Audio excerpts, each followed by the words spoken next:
Hi there, I'm Braden. I'm a grad student at Boston College, and I'm going to tell you about open books, fractional interest coefficients, and what happens to them when you cap them off. So to start, the first thing I need to tell you about is an open book decomposition, which for us is just a pair, S phi, where S is a surface with non-empty boundary, and phi is an automorphism fixing the boundary pointwise. So this is already some information, but it specifies some more things. For example, a three-manifold, which is defined essentially as the mapping torus, but you're also collapsing a neighborhood of each of the boundary components down to just a single circle for each of those boundary components as well.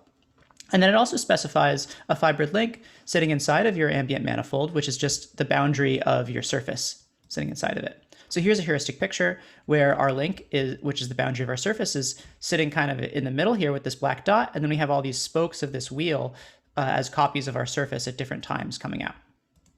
The next, so just as an example, the simplest possible open book is the disk with the identity as phi, and that specifies ambient manifold as S3. And the link that you get as the boundary is the unknot in S3. So here's one way you can see this. You can view S3 as R3 together with infinity, and then the unknot as the z-axis union infinity. And then each of your disk copies of your surface, each of your disk copies is just one of these kind of rectangles here that looks like a book opening, hence the name open book decomposition. And then here's another picture after you kind of glue up this z-axis union infinity into a circle. So the next thing I should tell you about is fractional twist coefficients. And roughly what they do is they measure twisting at the boundary of S along your phi. So just as notation, we'll call tau I the fractional twist coefficient along the ith boundary component bi side of the boundary. So as some examples, on the left here, we have the disk with the identity as phi, and that should have fractional twist coefficient 0 because the identity isn't twisting anything. There's no twisting happening. But in the middle here, we have a right-handed Dane twist around the core curve of the annulus, and that should have fractional twist coefficient 1 on either boundary component because this core curve is isotopic to either of these boundary components, so you're twisting approximately once on either side.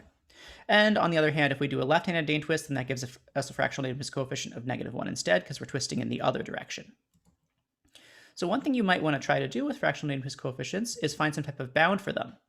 And if you have connected boundary for your surface, then it's not so bad to do that. So for example, Hedden and Mark in 2018 found that for any three-manifold Y, there's some number ny, so that any open book with connected boundary satisfies the fractional Dane twist coefficient along the single boundary component is less than ny. So you can just universally bound open books for ambient manifolds as long as the boundary is connected. But it's definitely not true if the boundary is disconnected. For example, in S3, the fractional Dane twist coefficients can be arbitrarily big, even just for two boundary components. So that can also happen in any manifold as well. So here's a key question. How can you bound the fractional Dane twist coefficients for open books if the boundary is disconnected? And the idea is essentially to make an operation that takes open books with disconnected boundary to ones with connected boundary. So here's one such operation. We start with a boundary component, B1 in our open book, and we glue a disk to it to get some new surface. And then we extend phi by the identity on the disk, and this will do things like kill Dane twists and some other stuff that we'll see in a second. And then we get some new open book, S naught phi naught. And here's an example of that. We start with an annulus with a right-handed Dane twist around the core curve. We already saw that open book. And when you glue a disk to, say, this left boundary component here, well, you're gluing a disk to the annulus, so you get a disk back. And that disk that you glue in, you can now kind of isotope this core curve down to a point, and that will kill that Dane twist. So you get back the disk with the identity as the monodromy. So you might hope that you could just bound the change in fractional Dane twist coefficients after capping off, but it turns out this is pretty hard to do abstractly. For example, here's an example where you have a genus 1 surface with two boundary components, and when you cap off, say, this left guy here, you get down to a genus 1 with one boundary component surface. And in this example, we're doing Dane twists along all these curves specified. The blue ones are negative and the red ones are positive. And you can see in this example that k can be arbitrarily big, and that's going to be the difference in fractional Dane twist coefficient along, say, this boundary component here after you cap off. But the hope is that maybe you can bound the change in fractional Dane twist coefficients if you know something about the ambient manifold. And that's exactly where I come in.